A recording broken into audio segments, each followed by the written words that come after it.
Action et point de vue.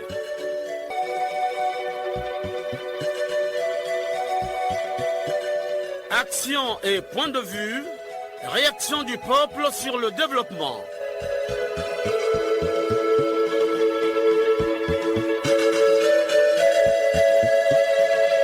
Présentation, Omer Elenga.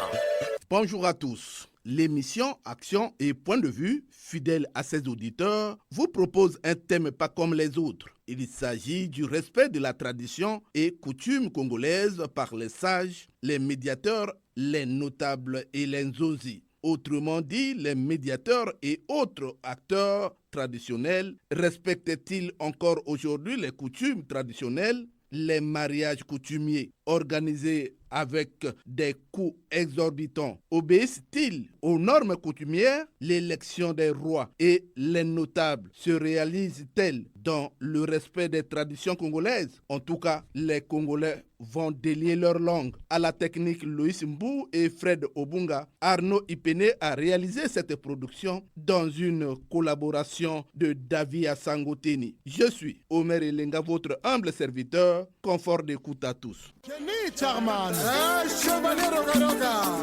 Congolais asala mapena tongo na midi na pokwa, tote ya bango, bayoka te, tokorembe bango te.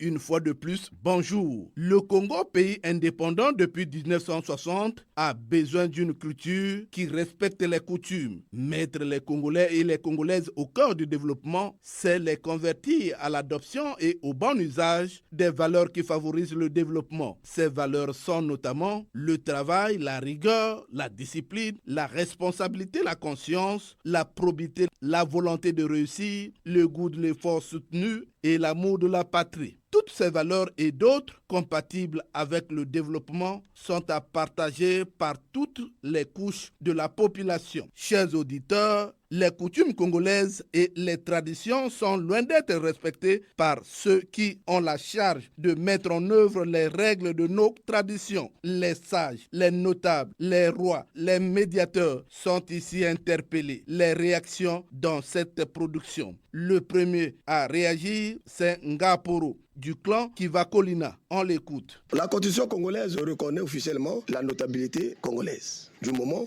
où il y a une institution officielle. Est-ce que cela est encore respecté? Mais oui, la loi traditionnelle, elle n'est pas écrite, mais elle est valable. On peut dire que de génération en génération. Nous sommes de la 4e génération aujourd'hui et nous allons vers la 5e génération. Et on reconnaît toujours, même si vous êtes pasteur, vous êtes mort, avant de vous enterrer, on a toujours besoin des juges traditionnels pour organiser les pourparlers suite à votre mort. Vous êtes ministre, mais avant de vous enterrer, c'est toujours la notabilité congolaise qui doit s'ingérer. Le mariage coutumier est célébré par les sages, les juges traditionnels. Il y a ceux qui veulent se faire notable, mais il n'est pas notable du sang. Il faut d'abord avoir ce sang-là, de la notabilité. Mais parce qu'on ne choisit pas aussi au hasard. C'est le clan qui vous choisit et on vous initie. Mais non, il y a de ces choses-là où la loi traditionnelle est interdite de faire. Même le président de la République, il est le premier notable du Congo. Mais il y a de ces choses-là où il ne peut pas faire. Une autre réaction, c'est celle de Aimé Thierry Tati. Il témoigne sur le respect des coutumes. Je crois que c'était un service noble qui était attribué aux sages, aux paroliers, aux pacificateurs hier. Mais aujourd'hui, il y a une grande dépravation. Tenez, hier, quand quelqu'un venait parce qu'il devait aller être le pacificateur d'un mariage lors de la dot, mais lui, il s'en tenait à tel qu'il s'est entendu avec la famille, soit de madame, soit de monsieur, dont il est le pacificateur, parce qu'il va se rencontrer avec un autre pacificateur. Aujourd'hui, qu'est-ce que nous voyons? Au lieu tout simplement de s'attendre à ce sur quoi ils se sont entendus avec la famille, aujourd'hui, ils commencent par cupidité à imposer un pourcentage dans les biens qui reviennent dans la région de la dot et même dans la boisson, alors que ça ne se faisait pas hier. Aujourd'hui, c'est une cupidité et ça rentre dans le cadre de la dépravation de nos us et coutumes. Hier, quand un roi mourait, même un chef coutumier mourait, mais on savait dans le clan, celui qui va le remplacer, celui qu'on mettra au trône à la place, sort de quel lignage? Il y avait les lignages qui étaient respectés, les clans et tout. Mais tel que vous le dites aujourd'hui, que voulez-vous? C'est la réalité que nous voyons. Il y a beaucoup de choses. Hier, le roi était celui qui était élu. Il y a des notables dans la cour royale qui devaient normalement se retrouver selon aussi leurs compétences et savoir qu'il y a une caste textuellement comme nous faisons ici de ceux qui vont se retrouver en fin de compte pour élire le roi et l'asseoir sur le trône. Et moi qui vous parle, je vous dis que je suis Vili et ça vient de se passer il n'y a pas longtemps ici pour le roi qu'on devait établir, roi. Il y a eu Moué Piken avec un autre, là, le roi. Alors, de toute ma vie, jusqu'à présent, je n'avais jamais vu un roi dans une voiture climatisée comme on le voit aujourd'hui. D'abord, le roi avait certains principes à suivre. Ses pieds devaient toujours, la plante de ses pieds devait toujours toucher le sol. Il ne portait même pas de chaussures, le roi. Et il savait à quoi il s'en tenait. Mais aujourd'hui, qu'est-ce qu'on voit? Vous allez voir que c'est la plus belle paire de chaussures, une paire croco qu'on offre au roi parce que c'est lui qu'on l'établit. Il est toujours chaussé, il est habillé comme la jeunesse d'aujourd'hui dans les super 100, dans des tenues véritablement, je ne sais pas comment, époustouflantes. Alors que hier, il avait même un habillement. L'habillement avait des objets aussi qui ressortaient de nos us et coutumes. Le roi avait une manière de s'habiller, une manière de se présenter avec tout ce qu'on lui donnait qui revenait du pouvoir de nos coutumes. Mais ce n'est plus le cas aujourd'hui. Okwes Ngatio ne garde pas sa langue dans sa poche. Il réagit. Dans notre pays, le Congo, la culture est très variée étant donné que chaque département a ses propres réalités en matière de tradition. Néanmoins, il faut dire que la tradition est plus ou moins respectée et ce respect devrait nécessairement passer par nous les juges traditionnels dans certains cas ou procéduriers coutumiers dans d'autres qui exercent bien sûr ce métier. Dans quelques domaines, les us et coutumes sont respectés, mais dans bien d'autres, nous dirons qu'ils sont parfois bafouillés par les hommes. Je vous prends un simple exemple. Comment comprendre que dans une même contrée, je citerai les Vili, Bembe, Congo, Gangoulou, Mboshi, Kouyou, Makwa ou Teke, pour ne citer que celles-là, en cas de mariage coutumier, qu'il y ait des listes différentes qui parfois ne reflètent nullement la tradition de cette même contrée. Que ce soit même dans d'autres domaines, comme la pratique du veuvage, le conseil de famille en cas de décès ou de maladie grave d'un membre de cette famille, la reconnaissance d'un enfant selon les coutumes, etc. Tout est à voir et à revoir au nom soi-disant du modernisme, donc du blanc. On va même peu à peu à la dépravation de nos mœurs et coutumes. Vous me posez la question de savoir que faire, mais je la reformulerai autrement par comment faire. Il est vrai qu'il y a des pratiques ancestrales qu'on peut bannir, mais là aussi, il faut faire très attention tout en respectant la tradition, qu'il y a bien d'autres choses qu'on peut favorablement tirer de la modernisation. À mon avis, il faudrait que les juges traditionnels et les procéduriers coutumiers de chaque localité se retrouvent de temps en temps pour examiner le fonctionnement des tests juridico-traditionnels afin que soient respectées les lois par tous. Comment comprendre actuellement qu'un roi est vachement bien circulant dans les voitures, mais le roi était quelqu'un de sacré, qu'on ne pouvait pas aussi voir n'importe où, n'importe comment. Mais actuellement, voyez ce qui se passe. Et même en cas de décès d'un roi, traditionnellement, il y a ces pratiques qu'on fait pour la nomination d'un nouveau roi. Or, qu'est-ce qui se passe maintenant là? Il y a la main politique, par exemple, qui s'introduit pour recommander, s'il faut le dire ainsi, que non, il faut celui-ci au lieu de celui-là. Je parlerai même pour le cas des mariages coutumiers. Alors, c'est là où il y a problème. On a un mariage coutumier, toute la cour est bâillonnée par les gazons synthétiques. Donc, vous ne piétinez même plus le sol. Mais alors que c'est quelque chose de tradition, ou de traditionnel, voulais-je dire, lorsque on est en train de célébrer cet événement, mais on est en relation avec les ancêtres, surtout qu'au niveau de la femme, à supposer que son père soit déjà décédé. Mais vous mettez les tapis et même la boisson.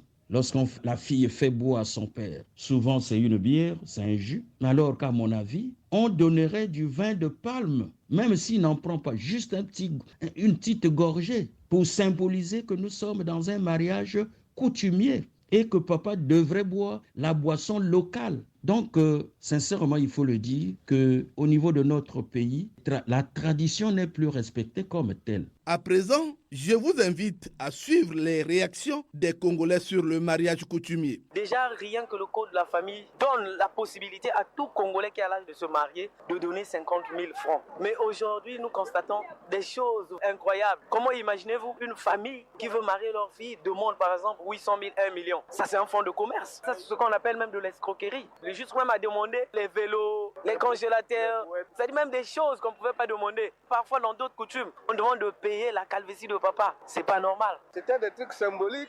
Quelqu'un arrive et dit bon ben moi je veux de cette fille. Il se présente devant les parents. Moi j'aime votre fille. Les parents disent bon ben si tu veux de notre fille, vous étalent ce qu'il faut faire à leur endroit. La ville, les choses augmentent aussi. Voilà pourquoi aussi ce que nous faisons au village. Quand on arrive en ville, il faut prendre ce qui se passe en ville. La réalité n'est pas la même parce que en ville, ça coûte plus cher. Alors qu'au village, c'est un truc symbolique. Il n'y a pas beaucoup de gens et vous arrivez, vous faites votre présentation, les intéressés prennent leur boisson. Aujourd'hui, la dot moyenne commence à partir de 500 000 et plus. Et certaines familles vont même jusqu'à exagérer. On prend d'abord la dot du côté paternel, la dot du côté maternel parce qu'ils peuvent pas s'associer. Si les deux familles s'associent, ils auront honte de dire au beau-fils de donner 1 500 000. Donc, ils préfèrent séparer les choses. La belle famille, côté maternel, prend 700 000, côté paternel. 700 000, donc vous avez près d'1 500 000. Ça, c'est le montant en espèces que vous avez versé. Sans compter les cadeaux. Les gens vont jusqu'à exagérer. Des groupes électrogènes, des chaussures avec griffes, marques déposées. Et quand ils vont à l'état civil, le maire lui-même, sachant que c'est pas la réalité, puisqu'il n'a pas mené d'enquête, il fait semblant de demander au père de la fille ou à l'oncle combien avez-vous perçu. Et celui-là aussi, devant tout le monde, il ment. Il fait son serment que j'ai eu 50 000 francs. Alors que dans la réalité, on sait que le beau-fils, il a tellement dépensé. La dot, c'est une bonne chose. Fait dans les normes, dans le sens de la responsabilité. La dot, c'est pas une source d'enrichissement. Là même aussi, on n'a pas abordé ce point. Il y a même les jeunes, les beaux-fils, ça veut dire ceux qui viennent épouser, qui font leur m'as-tu vu, le matalana. Ils donnent tout ce que la belle famille a demandé et il fait un bonus. Il dit vraiment, ma femme, hein, je l'aime beaucoup, vous m'avez bien reçu et tout, donc je fais un bonus d'1 million.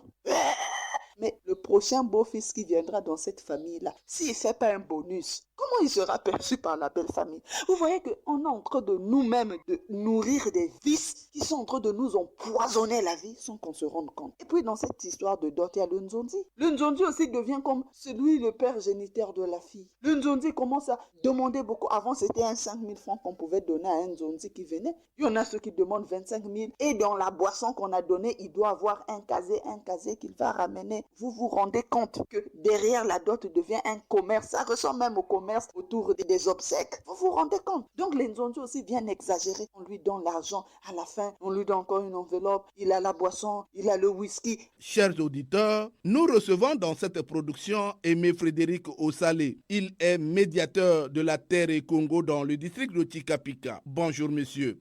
Bonjour monsieur le Touéré Osali Aimé Frédéric. Vous êtes Touéré dans quel district? Moi je suis de Congo, district de Tikapika.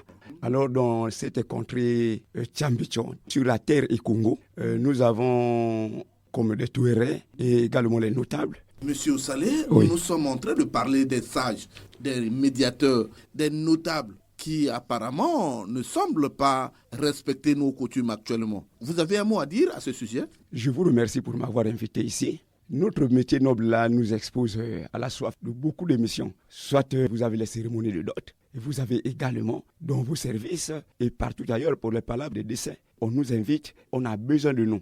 Nous sommes les défenseurs légaux de la tradition et de la coutume bien sûr. Cela doit interpeller la conscience de tous chacun. Donc, sont nous les pacificateurs de ces lois, malgré l'oralité. Mais sinon, l'applicabilité des choses est tout à fait normale. Nous sommes à l'équitabilité de cette justice-là.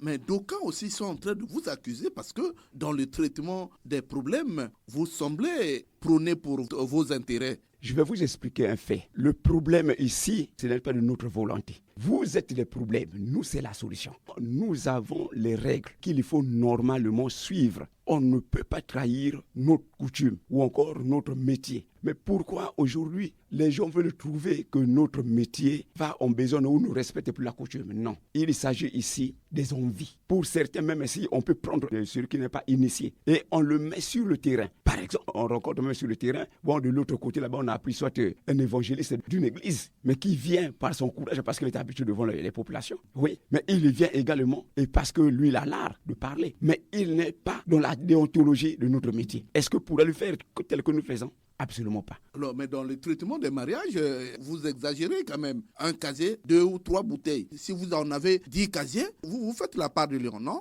Monsieur Omer, il y a évidemment ce qu'il faut vous dire. Le touéré ou encore celui-là qui vient pour animer la cérémonie doit avoir son 10e. Donc, pourquoi le 10e? Alors que dans l'ancien temps, la coutume n'exigeait pas 10%. Monsieur Omer, le 10e ici, c'est pas ramassé. Mais quand vous allez dans la Bible, on ne vous parle pas de 10e. Le 10e de ce que vous êtes en train de travailler. Malgré que ça dépasse maintenant l'entendement de certains ou encore la faisabilité de certains qui veulent maintenant exagérer. Mais sinon, vous devez vous conformer sur le 10e. Par exemple, la dot à 500 000. Mais le 10e, il doit vous coûter combien? C'est pas 50 000. Vous avez dit que 50 000 pour toi seul? Non. Les touérés sont indivisibles, unis. Même vous pouvez être là 100, même plus, même moins. Si vous retrouvez 2, sauf que si vous êtes initié, vous prenez part au partage du 10e. Ça ne se profite pas pour un individu, non. Absolument pas. D'autres touérés, c'est des hommes politiques. Aujourd'hui, les coutumes, on ne respecte plus. Un homme politique qui dit, moi je suis notable et on lui donne la notabilité. Est-ce que c'est normal? Monsieur Omer, c'est déjà une dépravation des mœurs. Sinon, réellement, ne pouvait qu'être appelé touéré. C'est celui-là qui a été à l'initiation. Il sortait nanti de cette initiation dans les lieux sacrés. Et vous sortez. Quand vous sortez, vous avez aussi votre appellation à vous, qu'on vous attribue. Et quand vous venez, ce n'est pas forcément que vous ne devez pas parler. Non, l'art de parler n'est pas donné à n'importe qui. Maintenant, si vous avez ce courage de se dire que vous êtes touéré vous-même, sans être initié, à ce moment-là, nous, pendant que nous sommes ensemble, tous les touérés nous sommes ensemble, on se demande, vous êtes touéré de quelle contrée? Alors, donnez-nous votre nom. D'après l'initiation, on vous avait attribué quel nom. Voilà, ça se vérifie. Et quand vous n'arrivez pas à vous identifier selon votre initiation, à ce moment-là, nous vous écartons. Mais si la politique veut peut-être prôner cela, à leur profit plutôt. Alors, M. Saleh, nous nageons vers la fin de notre entretien. Comment vous trouvez les prestations de l'institution des sages? Monsieur Omer, moi je suis très content d'écouter cette question-là.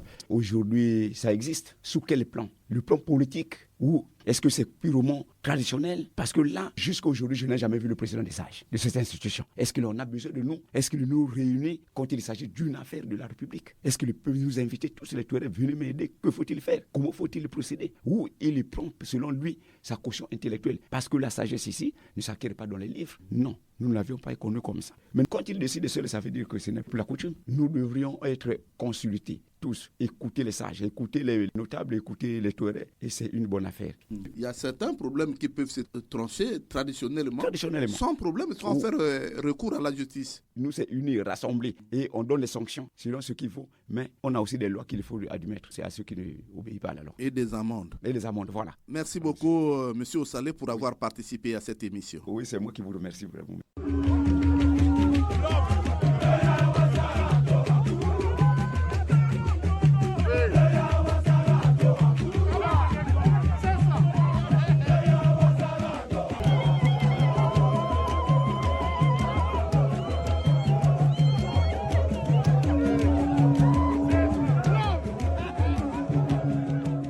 Chers auditeurs, gardez vos positions d'écoute. Il s'agit là du rythme traditionnel de la tribu Mboshi.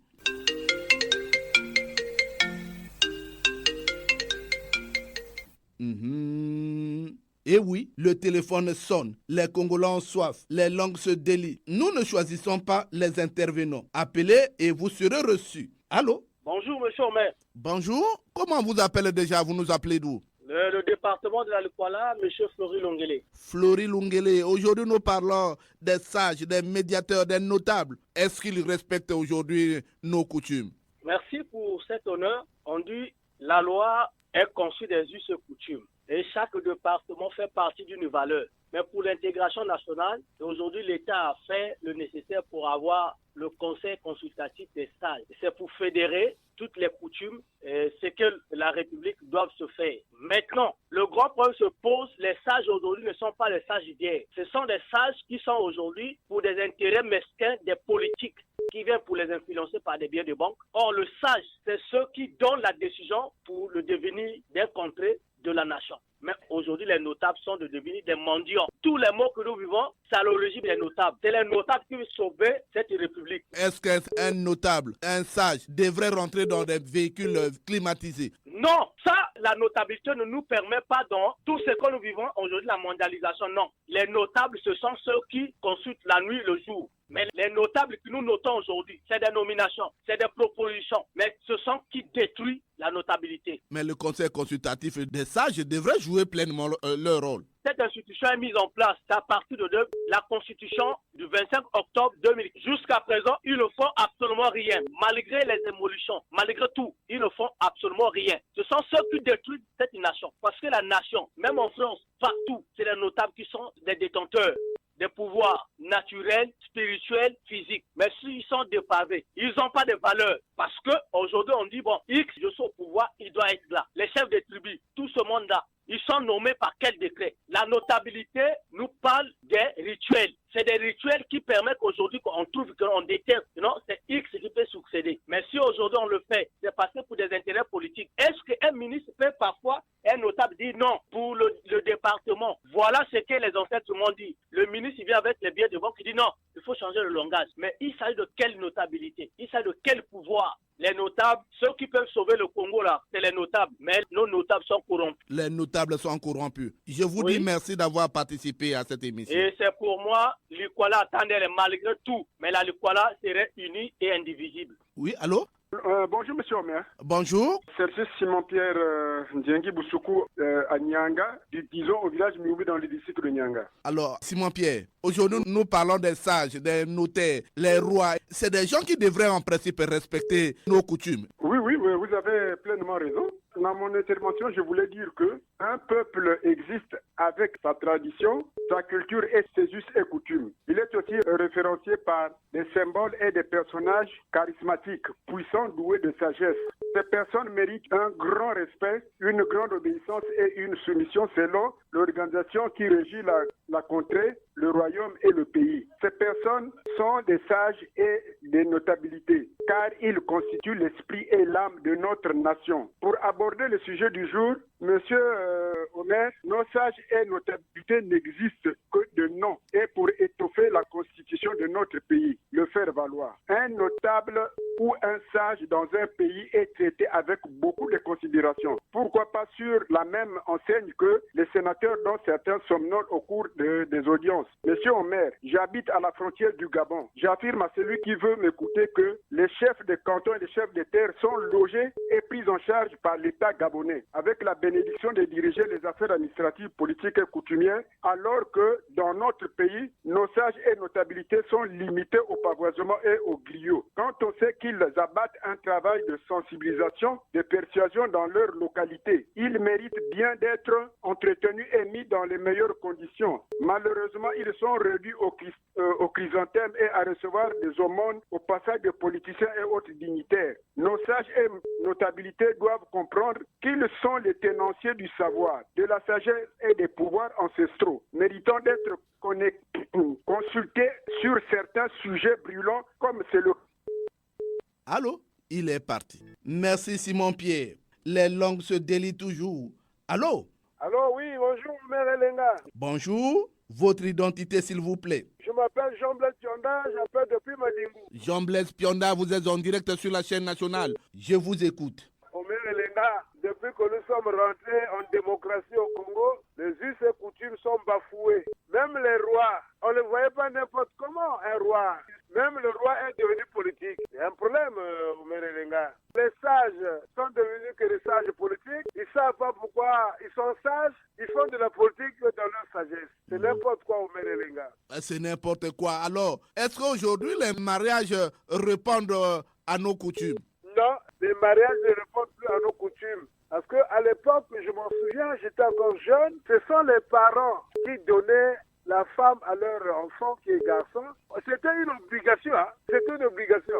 Tu aimes que tu n'aimes pas, on te dit, ton mari c'est un tel. Et les parents s'entendent, ils font le mariage, et puis voilà. Ils vont aller faire les enfants, et les enfants aujourd'hui, c'est des cadres. C'était ça à l'époque. Les parents savaient choisir dans quelle famille qu'il fallait aller. Mais aujourd'hui, là, on se croit dans la rue, eh bien, ça devient ta femme, vous allez pour faire le mariage. Mais il y a d'autres familles qui vendent même l'enfant. Parce que je peux me comprendre, pour une dot, vous dépensez moins de 5-6 millions, c'est pas possible. Hein? Pourquoi aujourd'hui, il y a que le Yakato Fanda, éternellement, ils vont rester comme ça, faire des enfants, et puis ils ne vont jamais se marier. Mais oui, dans ce cas, Jean-Blaise Pionda, quand la femme décède, il faut venir marier le corps. Ils attendent quand tu n'as pas fait le mariage, quand la femme va décéder, on dit bon, viens épouser la femme là parce que tu ne l'as pas épousée. Mais si le mari meurt, donc la femme aussi ne doit pas enterrer ce mari parce qu'il n'y avait pas eu alliance. Non, il faut que les sages là regardent la question. Et quand on donne 1 million, 2 millions, 3 millions, 4 millions, ils vont à la mairie, on a reçu de 50 000 francs pour la dot. Oui, ils tuent même l'administration. Jean-Blaise? Oui, monsieur Omer Elenga. Que fait alors le conseil consultatif des sages? Mais le conseil consultatif des sages, là, c'est ce que j'ai dit, monsieur Omer Elenga. Tout ça, c'est la politique, tout ça, c'est la démocratie qui est mal interprétée au Congo. Tout est bafoué, monsieur Omer Elenga. Tout est bafoué. Jean-Blaise Pionda, je vous dis merci. C'est à moi, monsieur Omer Elenga, de vous remercier. Merci beaucoup. Merci. De Ouesso, un auditeur est en ligne. Allô? Allô? Bonjour. Bonjour, monsieur Omer Elenga. Anissé Faustin, depuis Ouesso. Anissé Faustin, vous êtes en direct sur la chaîne nationale. Aujourd'hui, nous parlons des sages et des notables, les médiateurs. Est-ce qu'ils respectent leur action dans le respect des coutumes congolaises? Oui, c'est bien. Ce sont les dépositaires de la tradition, de nos coutumes. Et ce sont les sages qui ont le droit de parler dans la culture. Dans un pays, quand vous avez des notables, vous avez des sages, cela signifie qu'ils sont là pour constituer des garde-fous de la société. Ils disent toute la vérité en respectant les normes, les us et coutumes. C'est pour ça que leur action est vraiment bénéfique dans la gestion du pays. Alors, il me semble aussi que dans certains mariages, ces sages-là ne font pas réellement leur travail, puisque la coutume parfois n'est pas respectée. Les gens procèdent par des prix qui sont exorbitants, alors que les notables devraient redresser cet aspect de culture. Mais lorsqu'il ouvre la bouche à toutes les soupes, un notable, c'est quelqu'un qui est digne. Il ne peut pas aller demander, il ne peut pas flatter, il agit toujours dans la droiture. Mais lorsqu'il ouvre la bouche à toutes les soupes, ça devient dangereux, il n'a plus de crédibilité. Et le notable, c'est l'homme qu'on doit vraiment, c'est une référence dans la société. Quand vous avez des notables, des sages, c'est la référence. Or, lorsque ces gens-là périssent en menteur, en flatteur, ils tendent la main à tout venant, ce n'est plus que du peuple, c'est plus bien. Puisque vous avez donné votre point de vue, on peut se séparer, non? Amen. Merci beaucoup. Merci beaucoup, Anissé Faustin. De Pointe-Noire, le téléphone sonne. Allô? Bonjour, monsieur Omer Elenga et Jean-Marie Makaya. Jean-Marie Makaya, je vous écoute. Monsieur Omer Elenga, je pourrais d'abord aller dans le contexte pour dire que les concepts de sages, notables et médiateurs ont une connotation péjorative dans l'ensemble de notre pays. Car ces différents acteurs ne font pas respecter littéralement les coutumes ancestrales traditionnelles de notre pays dans leurs actions, monsieur Omer Elenga. En effet, tout cela, ils sont présents lors des cérémonies d'inauguration des infrastructures et de pose des premières pierres, mais quasiment absents dans le règlement des conflits et leur implication dans leur rôle de catalyseur de la bonne gouvernance du pays, de par leur sage conseil, M. Omerenga, là où ils sont attendus pourtant. On ne les voit pas. En clair, M. Omerenga, ces derniers ne sont que des sages, notables et médiateurs, lorsqu'ils ont arboré leur costume d'apparat ou encore tenue rituelle. C'est là qu'ils sont vraiment actifs. Ils sont divisés et cloisonnés dans chaque département, attendant les occasions de fortune. Alors que si tous venaient à mettre les mains autour de la jarre percée, la nation serait vraiment sauvée, disait un adage ancien, M. Omerenga. En réalité, la jarre nationale est bien percée et ceux qui sont censés boucher méticuleusement les trous de celle-ci ne le font pas. Donc, ce sont les sages, les notables et les médiateurs qui ne jouent pas leur rôle. Voilà. Jean-Marie Makaya, Monsieur Aubert. Dans l'ancien temps, est-ce qu'un roi, un sage, un notable pouvait se promener dans les véhicules climatisés? Monsieur Aubert, laissez-moi un peu rire. Mais ça pouvait pas se faire. Mais même de nos temps, s'ils sont des sages, mais c'est eux qui seraient toujours transportés en petit-poil. Ils marcheraient sous le chaud soleil comme tout le monde. Mais dans les limousines, non.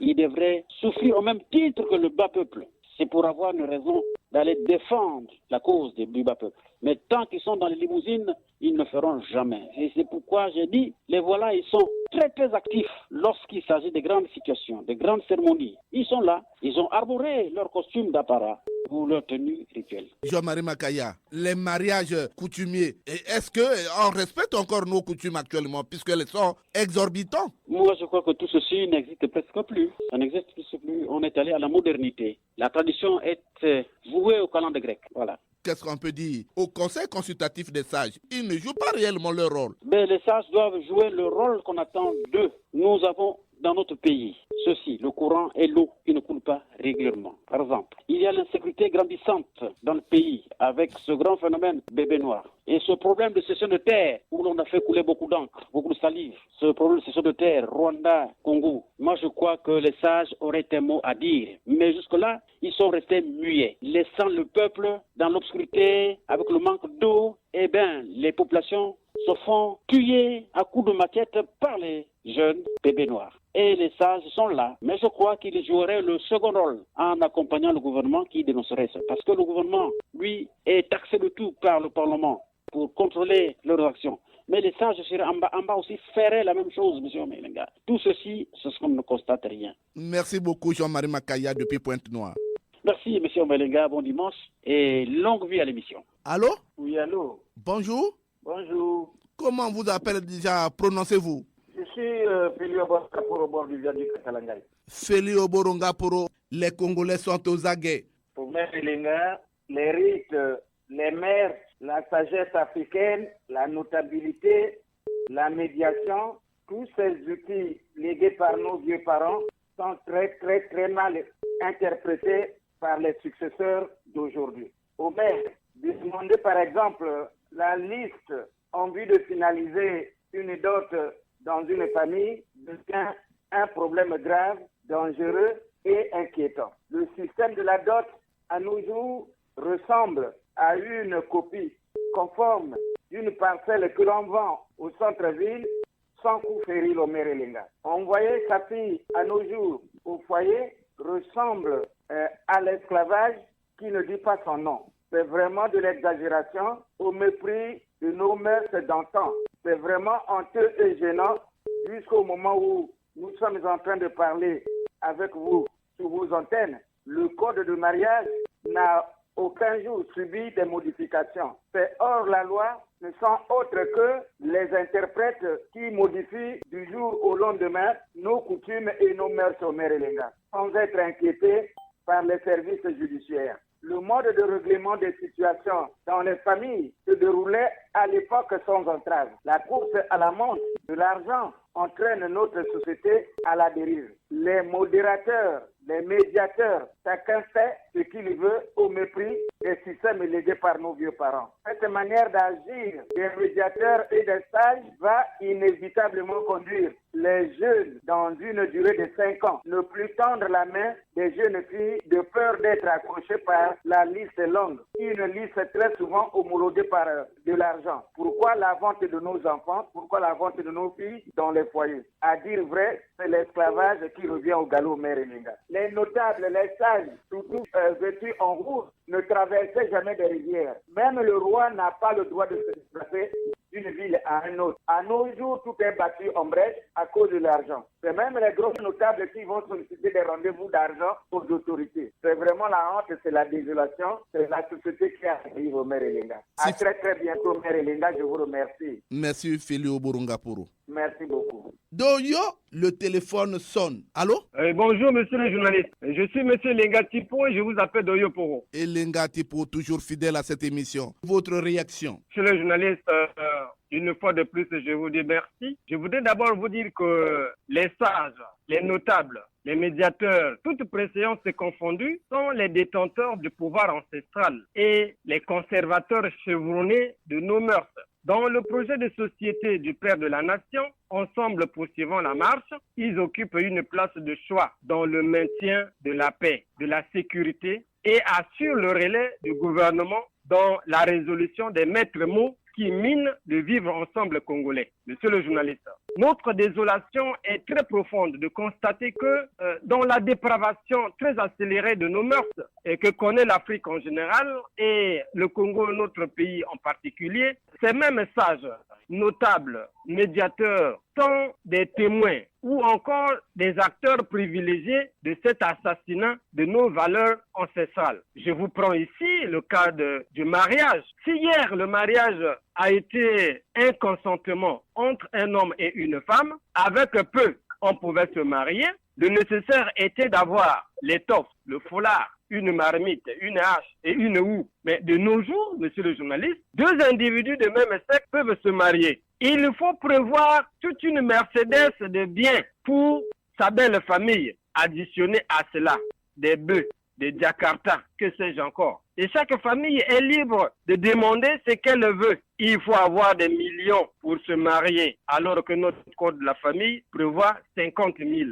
Se marier ou reconnaître ses enfants au Congo de nos jours devient une équation casse-tête parce que chaque famille est libre de vous demander ce que lui, il veut. Et ceci devant nos sages et nos médiateurs. Non, monsieur le journaliste, il y a beaucoup à dire, certes, mais je laisse le soin aux autres de dire plus. Arrêtons la dépravation de nos mœurs, source de notre distinction avec autrui. La perte d'un être humain n'est pas synonyme de fête. Respectons nos morts. Est-ce que dans l'ancien temps, on pouvait voir un roi, un notable, se promener dans des véhicules climatisés? Non, en fait, que c'est une dépravation. Mais les signes distinctifs de roi ou de notable ont disparu. Il y a la croix, il y a des couronnes. Mais tout ceci, vous n'observez plus. On ne peut pas voir un notable en veste ou se promener en jean ou ceci. Il y avait un accoutrement qui, de loin ou de près, pouvait nous donner cette distinction. Mais c'est ce que nous regrettons, mon cher ami. C'est ce qui fait notre confusion actuellement avec autrui. C'est ce qui est archi faux et à condamner, mon cher ami. Elenga Tipo, je vous dis merci d'avoir participé à cette émission. C'est à nous de vous remercier, mon cher ami. Merci beaucoup et longue vie à notre émission.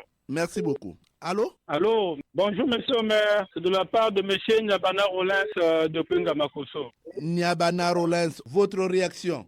Quand vous parlez des sages, des notables, oui, dans l'ancien temps, il y avait quand même ce respect de nos coutumes. Maintenant, depuis que nous sommes rentrés dans l'ère, nouveau ère de la démocratie, là, tout est politisé. Là où il n'y avait pas de rois, on a créé des royaumes. Là où il n'y a pas de chefs d'État, on a créé des chefs d'État. C'est politisé. On voit ces gens, leur comportement, c'est très différent de nos grands-parents qui étaient chefs d'État, qui étaient rois et ainsi de suite. Parce que on les jugeait par leur vérité, leur neutralité, leur sagesse. Aujourd'hui, tout ce monde-là court après l'argent, même l'institution qu'on a créée, le Conseil des sages. Mais si le Conseil des sages-là vraiment existait, que ces gens-là avaient la casquette d'un sage, si vraiment le Conseil-là jouait le rôle de la sagesse, est-ce que le pays devait vivre dans cet état-là? Ils devaient conseiller le président de la République et le gouvernement. Ils ne jouent pas leur rôle, monsieur le maire. Regarde même au niveau de la nation, la gestion des églises. Chaque coin de rue, c'est les églises. Les familles sont divisées. C'est un laisser-aller. Quand on voit le phénomène bébé noir là, c'est le résultat de tout ça. Monsieur le maire, le but de créer le conseil des sages là, c'était quoi? Qui est dans ce conseil là? Si c'est pas un parent à mieux connaissance. Ils sont là à courir après l'argent. Il fallait trouver un moyen pour les placer. Vous voyez les institutions qu'on a créées, les institutions de pauvreté qui sèchent le trésor public là, qui bloquent le développement du Congo. Mais c'est ça, à chaque cérémonie du président, ils sont là. Le but, c'est quoi? Savoir leur part du Congo. Vraiment, le Congo a perdu l'âme. C'est grave, monsieur le maire. Qu'est-ce qu'on peut dire encore? Merci Nyabana Rollins pour avoir participé à cette émission. Merci, monsieur le maire. Longue vie à l'émission et... Terminons ces appels avec cet auditeur qui a soif. Allô? Allô, bonjour, monsieur Omer Elenga. Lucien Bokenze, je vous appelle Difundo. Lucien Bokenze, vous êtes en direct sur la chaîne nationale. Je vous écoute. Merci beaucoup, monsieur Omer Elenga.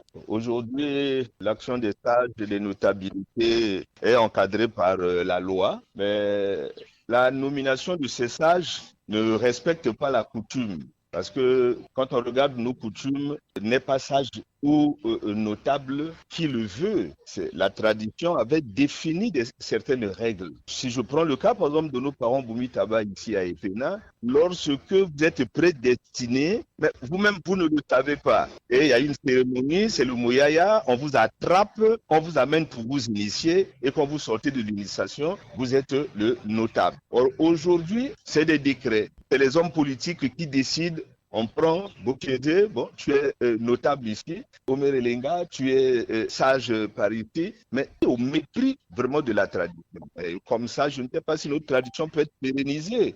Vous prenez quelqu'un qui n'est pas du département de la Likwala, vous faites de lui président des sages. Il est président du comité des sages. Mais qu'est-ce qu'il connaît de la coutume de la Likwala pour qu'il prédestine après ça, au destiné, si on peut se répéter comme ça, des sages de la Likwala. Donc c'est ça devient des décrets, ça devient des matins. Non, ça ce n'est pas normal. Si l'État veut faire ces choses par rapport à ce que l'État lui dit qu'on le fasse, mais qu'on nous laisse notre coutume, qu'on l'amène telle que les anciens avaient...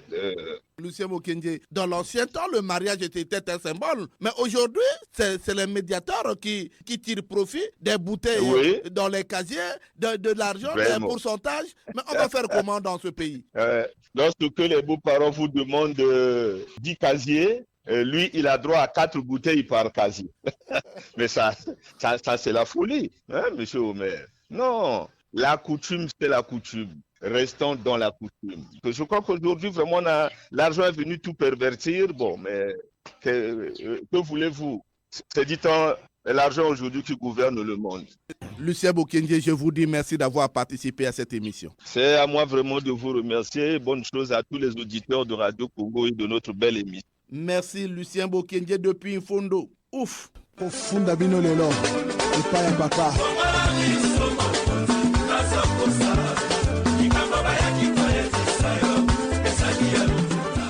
Les points de vue des Congolais ont été dévoilés au téléphone pour participer à la gestion du pays. Le Congolais Londa reste aux aguets. On écoute. Les points de vue du citoyen Londa sont langue de bois. Le sage a perdu les repères, les notables ont perdu les repères, le juge traditionnel a perdu les repères. Les exemples sont légion. Vous voyez la légèreté avec laquelle certains juges traditionnels rendent les jugements ou rendent les décisions dans les procès en ce qui concerne les conflits des parcelles. Voilà. Et vous voyez la légèreté avec laquelle même les fameux sages, certains de ces sages, tu vois, ça donne, dans les histoires politiciennes, les petits qui rôlent autour de l'argent, dans les conseils et tout ça, au niveau des sages et autres. Bon, vous voyez, en fait, ce n'est pas tant la reconnaissance qui est un problème, c'est plutôt le comportement individuel, la course à l'argent, la course au leadership, la course en réalité à l'influence. L'autorité traditionnelle, c'est comme l'autorité de l'État, il y a des symboles. En l'absence de ces symboles, les citoyens ne se retrouvent pas. Un notable qui n'a pas son chasse-mouche, qui n'a pas sa tenue traditionnelle, qui n'a pas ses attributs, les kaolins blancs et rouges, quand il officie, alors là, c'est un humain qui arrive en costume, cravate, qui descend d'une V8 climatisée, il n'a pas une canne qui fonde le pouvoir, symbole aussi du pouvoir. On peut être notable, mais sans la sagesse, sans la maîtrise de la sagesse de notre coutume. On peut être modérateur, mais sans la sagesse, la maîtrise de la procédure coutumière. Donc, dire que oui, ils sont encore dans le socle, dans les règles, mais c'est trop dit, parce que ça dépend de l'un à l'autre. Sinon, en tant que médiateur traditionnel, autrefois, il n'y avait pas la corruption. Un juge traditionnel, un médiateur, c'est celui qui vient arranger, qui vient régler le problème qui se pose dans l'impartialité. Maintenant, si vous pensez que votre neveu ou votre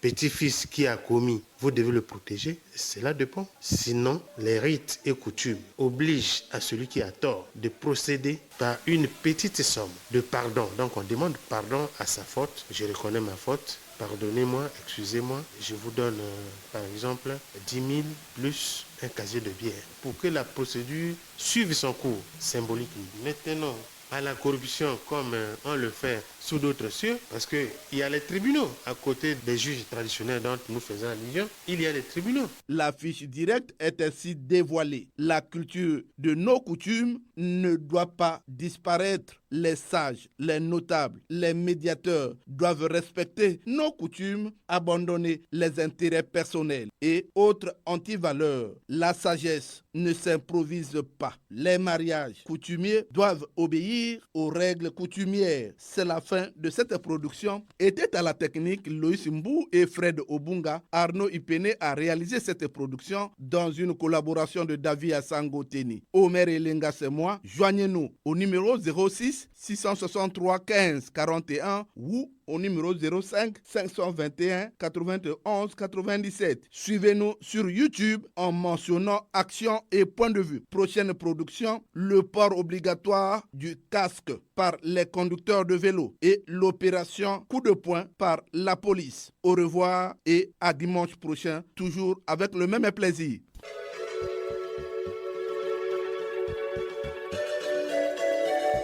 C'était Action et Point de Vue, Omer Elenga.